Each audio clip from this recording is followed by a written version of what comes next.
DCG says, hey, Proto Vegan, I know you've most likely been asked, but what are your thoughts on Heroes of the Storm announcement? On the Heroes of the Storm announcement. I have not been asked. So Blizzard's official esports circuit was shut down.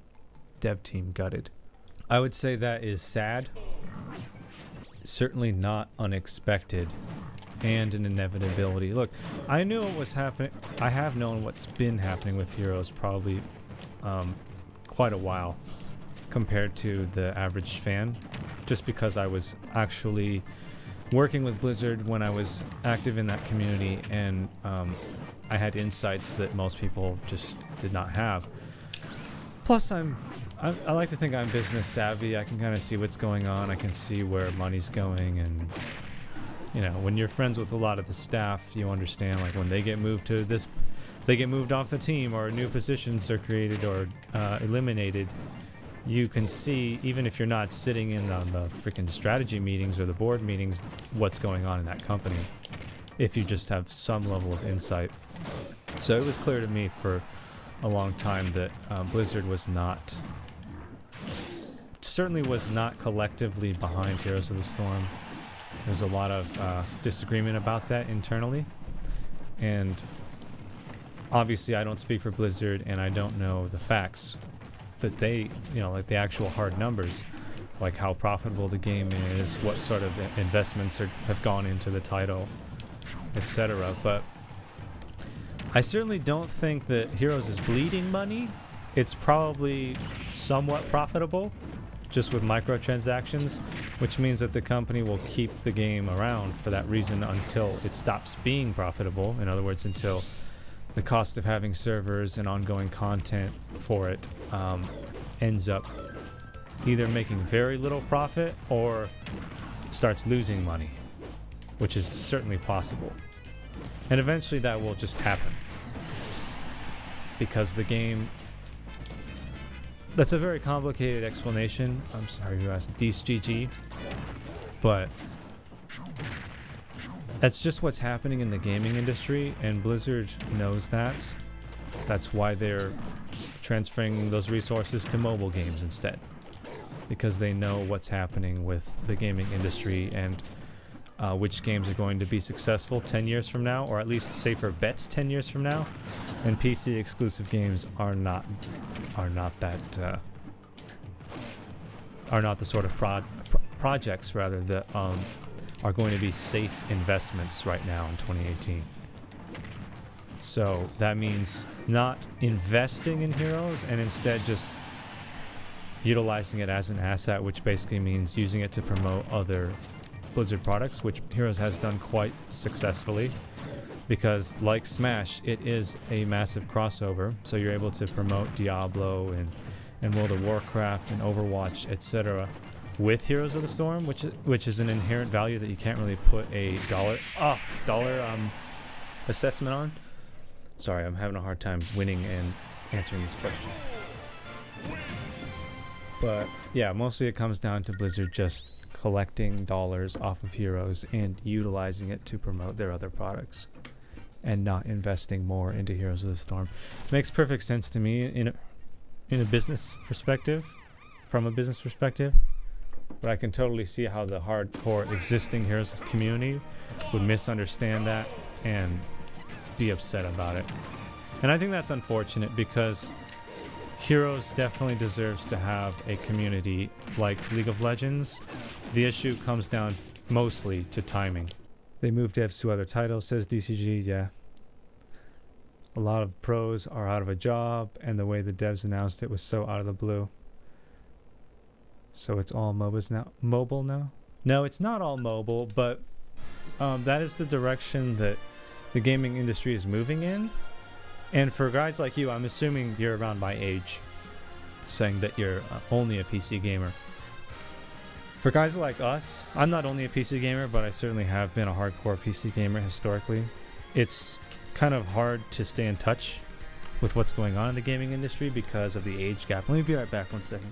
Mobile gaming is definitely the largest demographic, and it may not seem that way to us because we didn't grow up with it, and frankly we have higher quality standards for our video games as PC gamers or console gamers. So we look at a mobile game like Diablo Immortals and we see, you know, garbage. Why are we taking steps backwards with our games? Why are we not moving forward? Where's Diablo 4? Diablo 4 looks great to the BlizzCon attendees who've been doing that shit for like 10 years, and it makes total sense to them. But when the largest group of gamers, which are people younger than the PC demographic, are playing on tablets and smartphones, or a corporation like Blizzard, which you may know has joined forces, I'll say, with Activision, which is a very large established gaming corporation. Their bottom line is to make sales and to be as profitable as possible. But corporations are not people. They don't think like people. They don't think that, oh yeah, our most loyal fans at BlizzCon have no interest in Diablo Immortals, so we probably should not even reveal this game at BlizzCon, and certainly not make it center stage. You know what I'm saying? But the corporation doesn't see it that way. They see it as, this is going to be a game that makes us a lot of money, and it will, in the form of microtransactions. The high schoolers will be playing that shit on their school buses. Like, they'll be, what do you call them? Rifts? They'll be forming rift parties in the school bus ride home from school. That's what they do. That's where most of the gamers are right now. They play Fortnite like that. They play Minecraft like that. They play a lot of games like that. And so if you notice that the most popular games in the world, which the two that come to mind that support my argument here, are Fortnite and Minecraft.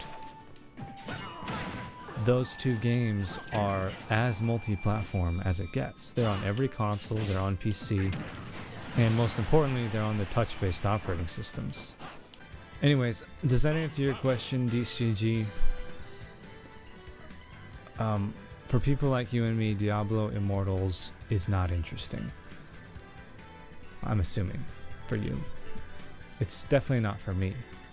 I worked with some very large gaming companies back in the day when I was working on the Squadron project about, you know, sponsoring some gameplay of mobile titles they were trying to launch. And I was like, yes, this is great business marketing, or business experience. This is gonna look great on a resume, or it's gonna give our brand, which at the time was Squadron, a lot of credibility working with Funimation, for example. Was it Funimation? Not Funimation. Whoever owns the rights to the DBZ games, Bandai Namco. That's the one I'm thinking of. And I'm like, dude, this game, mobile game, has a big budget behind it, is not interesting to me because it's not an improvement over my console games or my PC games. I would never play this in my free time. You see what I'm saying? But that's not what determines the success of a video game, unfortunately. You could say the same about most things in life. Even content creation is a good example. Like, if you noticed on YouTube or Twitch, whatever platforms you frequent, that the highest quality shit does not usually get the most views or traction or recognition. Like the highest quality live streams, there's tons of them that get 0 views. So obviously the quality of a live stream does not determine the success of the live stream. I'm talking like audio, visual, technical quality. The gaming equivalent would be graphics or code, game engine, whatever you want to call it. Like Diablo 3 is obviously a more polished looking product, more impressive, more modern looking than Diablo Immortals. If you were to just look at it, right?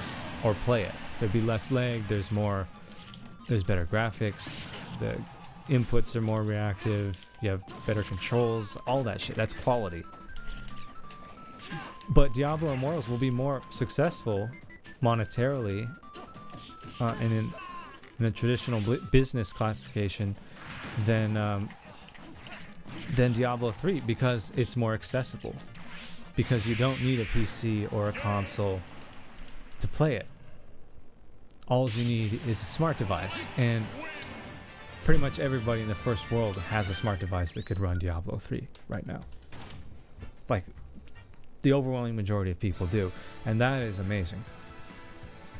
Can you imagine 20 years ago, the overwhelming majority of a population having a PS1, or was PS1 out 20 years ago? Okay, let's say 15 years ago. The overwhelming majority of the population having a SNES or a PS1 or a gaming PC. There's no way. The percentage of the population that did have them was maybe 10% at most. And now, like, probably 90% of people right now in the United States can play Diablo Immortals without having to buy a new machine, a new piece of hardware. That's what it comes down to. And I'm isolating Diablo Immortals because it's a very controversial recent event, but also the company we're discussing is Blizzard, and that is their mobile product that they're working on right now. Ow. Okay, obviously Luigi still has some true combos. Look at him! Damn calm. He knows my inputs before I even see them animate. So, a lot of people don't know, and it's happened very rapidly, so it's easy to forgive somebody for not knowing that the gaming industry is by far the most profitable, and in terms of its monetary value, it is by far the largest entertainment industry in the world. Like, most people consider entertainment an industry in and of itself. So let's call it,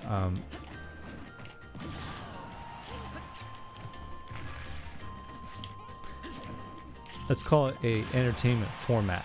So you have film, you have music, you have freaking sports entertainment, you got gaming. I'm trying to think of some other ones. Whatever multimedia formats, whatever you would use your electronic device to consume, of those options, gaming is by far the most valuable. And that happened really quickly. It overthrew the film industry really quickly. So there's any time that you observe or analyze a decision that a large gaming company makes, like Blizzard, Activision, then you have to factor in bottom line, return on investment, you know, freaking business 101, before you factor in the quality of a game. That's what's motivating their decisions. And when you do that, it shouldn't be difficult for you to deduce why they shut down the Heroes professional circuit. Blizzard was just too late.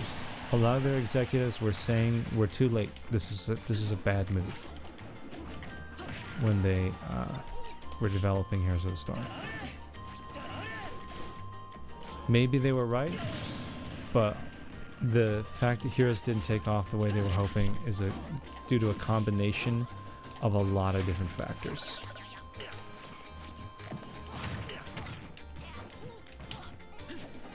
And you'll see League of Legends and Dota 2 fall off very quickly too, in the big scheme of things. Like, relative to the history of video games, you'll see them die off very quickly from here on out. Because MOBA was 2016. You know? MOBA might have even peaked out in 2015. I don't remember which Dota International had, you know, the greatest number of viewership. I think it's already peaked. You already saw Battle Royale peak out. Battle Royale is on the way out. Battle Royale is what replaced MOBA as the dominant game genre. For viewership, that is.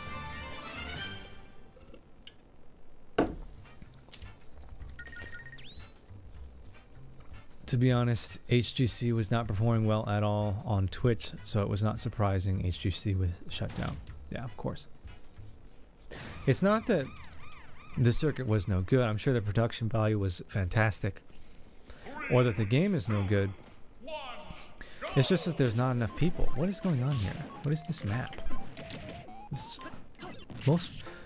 A lot of people, maybe even most people, prefer Smash with this shit, like this non-competitive maps. No thank you. This one in particular is ridiculous. The HGC did not do well because there's just not enough audience. You already okay? So you got the mobile audience, which is big. It's worth tons and tons of money. Viewership, which just equates to advertising opportunities. Advertisers will pay anyone who has attention, like the LCS. Anyone that has that viewership, they'll pay tons of money to those people to advertise their products.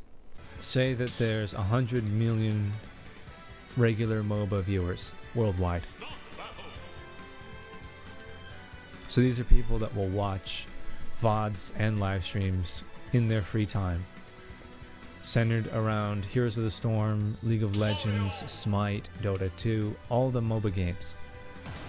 Of those 100 million, Heroes probably had in the neighborhood of 15 to 20% of that viewership, and that would be generous to give them that large a piece of the pie. So that gives you 15 to 20 million people that might watch Heroes with their free time. Obviously, if you look at the numbers, it's significantly less than that. So maybe my assumption of how large the MOBA demographic is too generous, or maybe their margins are even smaller. I don't know what sort of numbers the LCS gets. Like if you were to add up all the unique views of the LCS VODs and live streams, would that number even be 100 million? And combine that with the Dota 2 internationals. This is getting like pretty complicated statistics, but you see what I'm getting at. There just wasn't enough viewership available. You see what I'm saying? And Generation Z, the kids that are currently in high school, grade school really is a better term for it. They don't really watch MOBA, relatively speaking, compared to generations Y 1.1 and 1.2, which is commonly referred to as the millennial generation. It helps to understand this stuff if you study demographics, which anyone that does content strategy and new media has to do. So Blizzard's trying to stay relevant. That delay on the freaking air dodge is so brutal. In order to stay relevant in the future, Blizzard has to be making decisions that entice the future generations, and that those people don't really care about MOBA. They were big on Fortnite. They're big on Minecraft. They're still big on Fortnite, I should say. I'm trying to think what else are they really big on right now. They're big on Marvel and Disney. Those are like the huge successes to point to for the young people. Freaking the new Star Wars films, they like those. Yes, they like video games, but primarily they're playing the video games on smart devices, on Android and iOS. In the Blizzard discussion, I think that Warcraft 3 is obviously a larger opportunity for them than Heroes of the Storm. But that remains to be seen. As a content creator, I think there's more opportunity in Warcraft 3 right now than there is in Heroes of the Storm.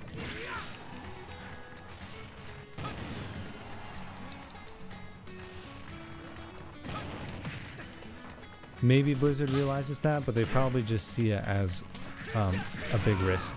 And successful companies aren't keen on taking big risks. It's how you lose money, and they don't like losing money. Dude, that fishing pole is so strong. I don't think Blizzard has made any announcements to to fund big esports tournaments for Warcraft 3. They're probably waiting to see greater Warcraft 3 Reforged sales. But to me, it's a no-brainer, and I actually tried to communicate this to some of their high-level people. They're probably like, who the fuck is this kid, and why does he think he's qualified to give us advice on how to run our company?